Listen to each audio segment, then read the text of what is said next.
Touchdown na ho tayo sa may Tagbilaran, Panglao International Airport of Bohol.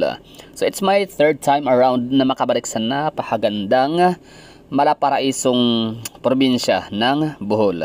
Siyempre for today's video ay gagawa ho tayo ng impression, no? Kung gaano nga ba kaganda ka lang airport.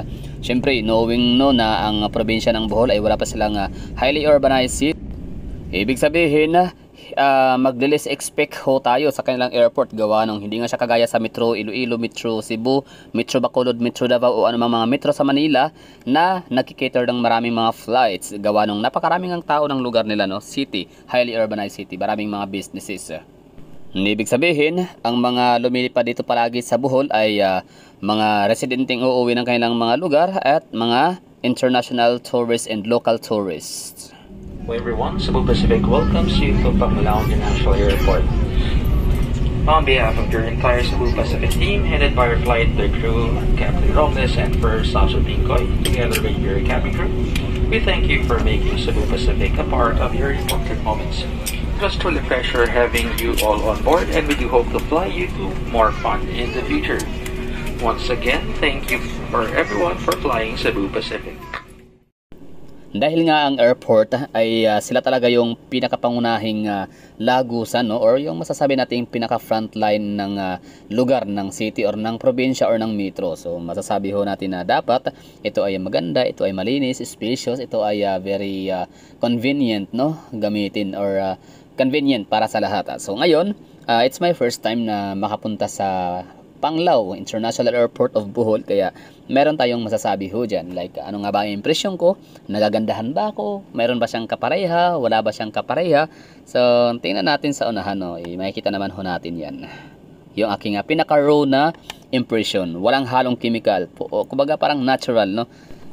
Kumbaga genuine, no? Yun ang nga sabi niyo, di ba? Kumbaga very raw lang yung vlog, tapos yan spontaneous, hindi siya scripted. Kumbaga kung ano yung nararamdaman ko, yun talaga yung sinasabi ko. Tapos syempre, hindi tayo scripted dito, di ba? Wala natin makakuha kung script pa natin. Kumbaga mas maganda yung talagang tunay, no? Legit ba? Ibig ko sabihin na opinion man siya, pero although magkaibang opinion, pero akin-akin lang talaga to. Like, kayo na bahala kung mag-agree kayo, and I also stand corrected kung may mga pagkakamali man.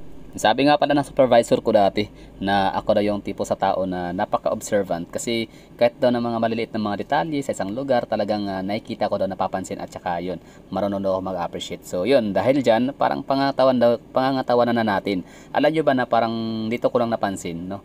Na yun, no, yung gilid ng walkway or yung tube na to ay meron talaga siyang mga handrails. So ibig sabihin hindi pala ako ganun ka-observant kasi hindi ko napansin sa ibang mga tubo na daanan sa mga palapagan or airports. Ganun talaga ang ibig sabihin, no? Kapag ka maganda ang isang lugar, deserve talaga yan na babalik-balikan, diba?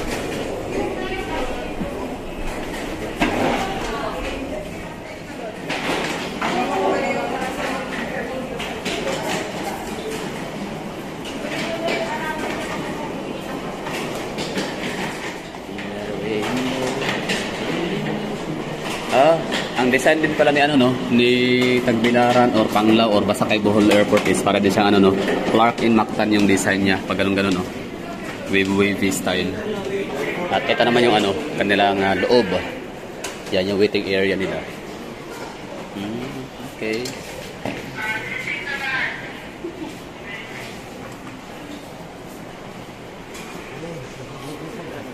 Okay, so ito yung nila looban, yung waiting area nila para sa ito yung departure area ng Tagbilaran. I don't know kung Tagbilaran or Panglao, basta Bohol, no. Yan, maganda, no, spacious sa loob, maaliwalas, walang mga kung ano mga abubot, no.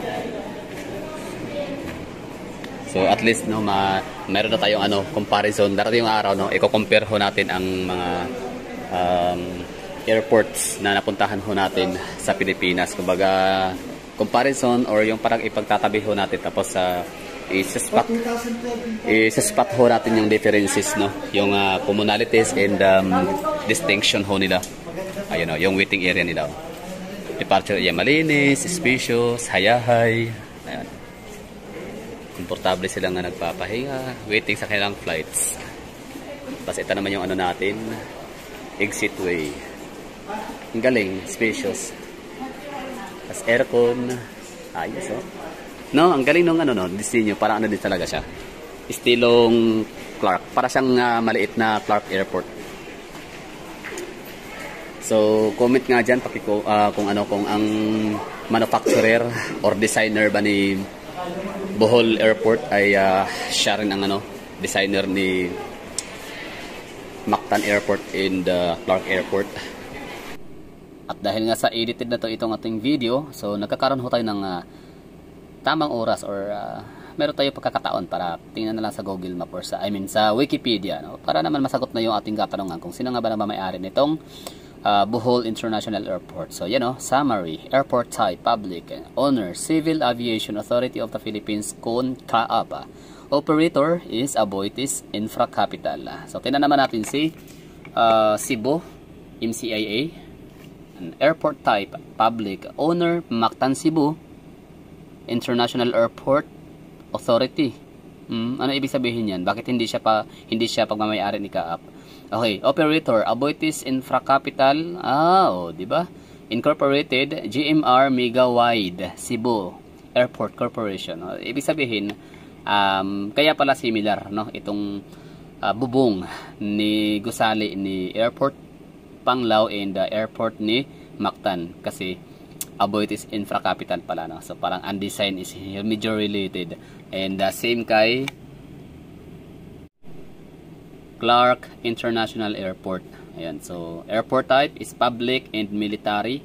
Owner, Clark International Airport Corporation pa rin. Tapos yung operator naman ay Luzon International Premier Airport Development. Ano to? Ano yun? Ba't walang nakalagay yun na mega wide. Anyway, so yun lang, no?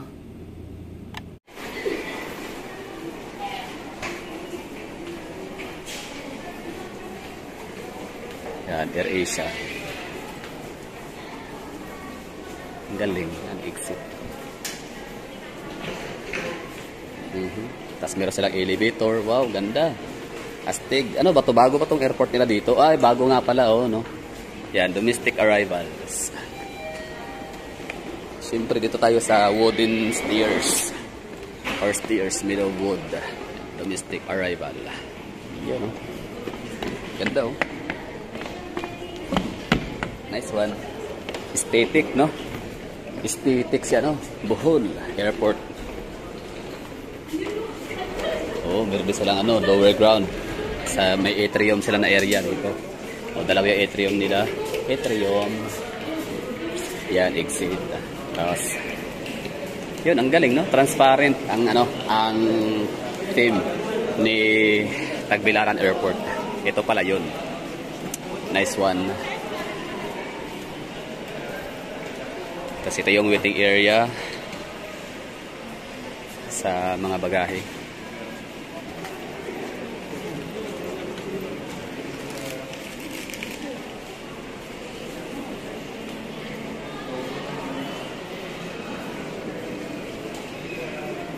Tatanong natin kung Panglao to or Tagbilaran. So Panglao daw pala siya. Tagbilaran lang talaga yung sinasabi ng piloto. Tagbilaran, Bohol. Linis, spacious. Ganda, no? Aesthetic design.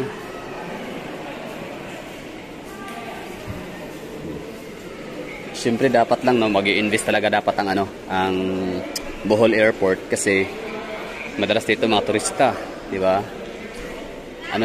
Pangbunga talaga, no? Pang frontliner talaga yung airport. Dito mo makikita kaagad kung anong ganda ng isang lugar sa airport pa lang.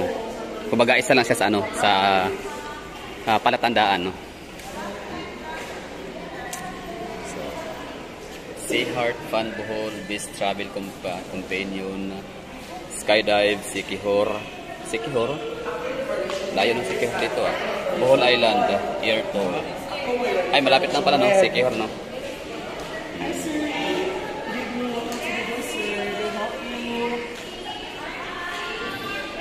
Provincial Tourism Information.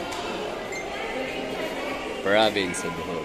Thank you. You're welcome, sir. Okay.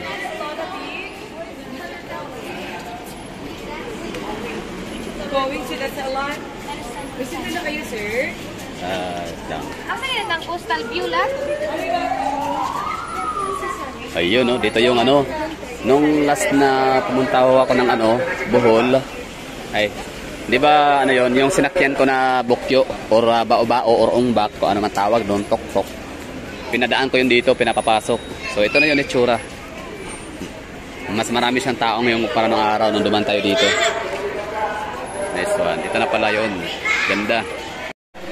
Ito na yung ano, airport of Tagbilaran. Pero Panglao talaga siya, Bilong. Bali yung old airport ng ano, Tagbilaran, nililipat dito sa Panglao. Kaya pala bago yung ano, mga structures, disenyo. Ano? Ganda. Flights. Yan, domestic arrivals. International arrivals. So, ibig sabihin pala, may mga international flights pala dito.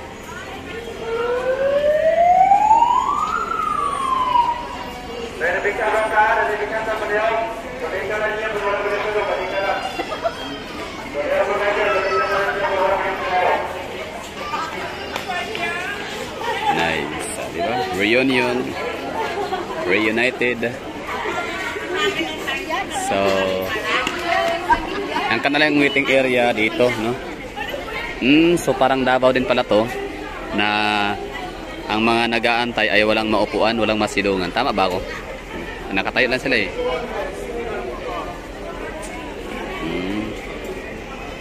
Anyway, yan nga. Exit to Tagbilaran City Car Park.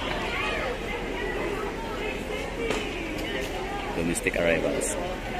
Okay na siguro tayo, no? At least nakita ho natin dito kung gaano kaganda ang ano, kanilang airport, which is good. Maganda talaga siya. Very aesthetic din. Para siyang small version of Clark in the Mactan Airport.